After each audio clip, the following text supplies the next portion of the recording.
स्वागत है मेरे YouTube चैनल पे। मैं हूं ए.के. कश्यप। अगर आप बिहार में शिक्षक हैं, आपके लिए वीडियो काफ़ी महत्वपूर्ण है। इसके अलावा अगर आप बिहार के सरकार में शिक्षा विभाग के गैर शैक्षणिक पदों पर कार्यरत हैं या संविदा पर बहाल हैं, तो आपके लिए ये वीडियो महत्वपूर्ण हो सकता है, क्योंकि अगर तमिलनाडु मॉडल को अगर बिहार सरकार अप्लाई करती है तो बहुत से लोगों के लिए गुड न्यूज साबित हो सकता है।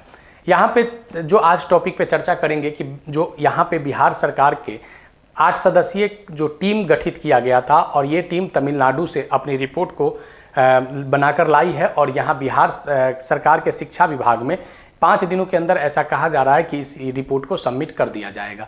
ये जो 8 सदस्यीय कमेटी था, इसमें डीपीओ स्तर से लेकर प्राइमरी डायरेक्टर स्तर तक के इसमें अधिकारी शामिल थे। देखिए, अभी जिस टॉपिक पे हम लोग बात कर रहे हैं कि अगर तमिलनाडु मॉडल के अगर कुछ पार्शियली बातों को भी अगर अप्लाई किया जाता है, आंशिक रूप से भी कुछ बातों को अप्लाई किया जाता है, तो बिहार के शिक्षा व्यवस्था में काफ़ी कुछ चेंजिंग देखने को आपको मिलेगा। क्या मिलेगा, इस टॉपिक पे बात करेंगे। 4 महत्वपूर्ण यहाँ पे पॉइंट जो यहाँ पे आप देख सकते हैं। पहला यहाँ पे आप देख सकते हैं कि क्या तमिलनाडु मॉडल लागू होने से बिहार के शिक्षा विभाग की सभी नियुक्तियाँ अस्थायी हो जाएंगे। दूसरा पॉइंट कहता है कि शिक्षक के जो प्रमोशन होते हैं, तो ऐसे शिक्षक का प्रमोशन शिक्षक से लेकर प्रधानाध्यापक तक होता था और कुछ ऐसे कैडर होते थे जो एजुकेशन ऑफिसर्स तक शिक्षक पद प्रमोशन करके जाते थे। तो क्या बीओ और डीओ के पदों पर जो प्रमोशन की जो प्रक्रिया है उसमें भी क्या कुछ चेंजिंग होगा। सीनियर स्कूल के समय में क्या बदलाव हो जाएगा, सीनियर सेकेंडरी वाले और सीनियर स्कूल में।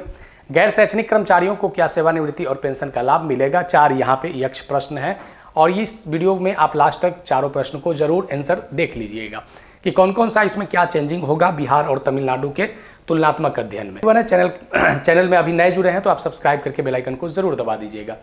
चलिए देखिए, तमिलनाडु की जो शिक्षण व्यवस्था है, वहाँ विद्यालय 9:30 से संचालित होती है और 4:10 तक वहाँ पे विद्यालय संचालन होता है।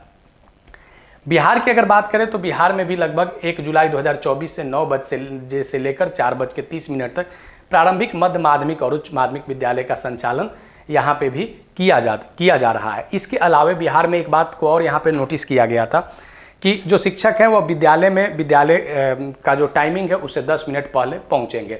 लेकिन यहाँ पे देखिए, जो हमने कहा है कि बहुत सारे बातें जो है वो तमिलनाडु मॉडल लागू होने से बिहार में चेंज हो जाएंगे।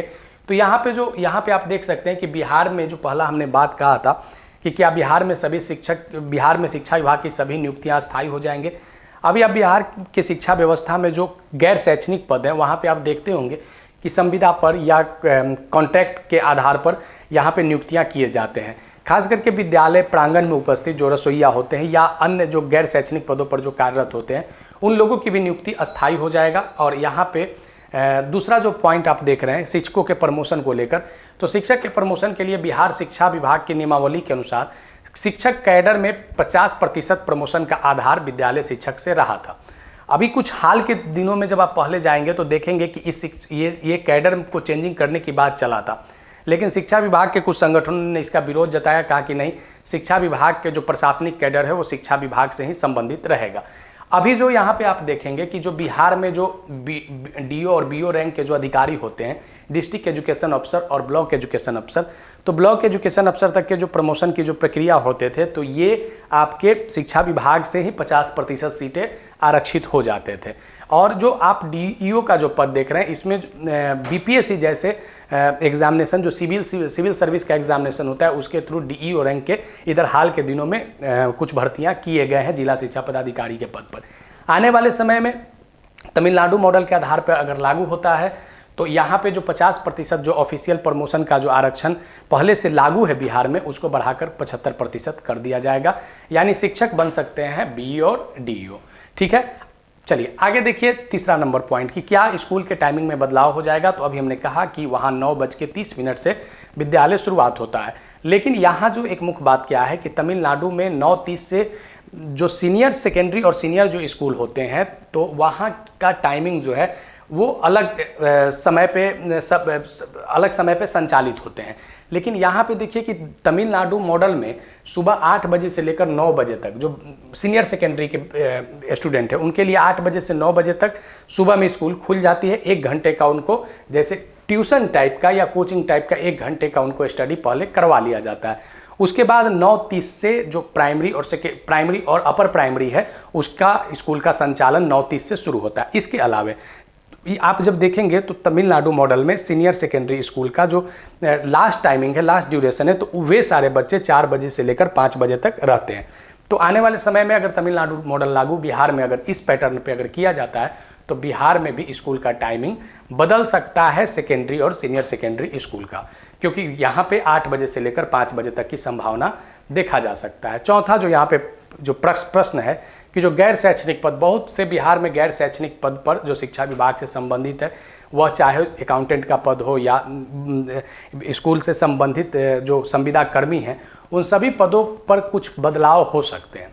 क्या बदलाव होंगे? जैसे अगर बात करें कि गैर शैक्षणिक पदों पर जो बहाल होते हैं तो संविदा के आधार पर जो बिहार में बहाल होते हैं उनको मासिक वेतन के अलावा कोई अन्य सुविधा प्रदान नहीं की जाती है। तमिलनाडु मॉडल में कहता है कि जो गैर शैक्षणिक पद पर भी बहाल होते हैं तो वे तो सबसे पहले अस्थायी कर दिए जाते हैं और उनका मासिक वेतन का लाभ के अलावा सेवानिवृत्ति लाभ और पेंशन की राशि भी सरकार वहाँ तय कर देती है। तो आने वाले समय में बिहार के भी ये शिक्षा विभाग से संबंधित गैर शैक्षणिक पदों पर भी ये सभी तय होने की संभावना हो सकते हैं।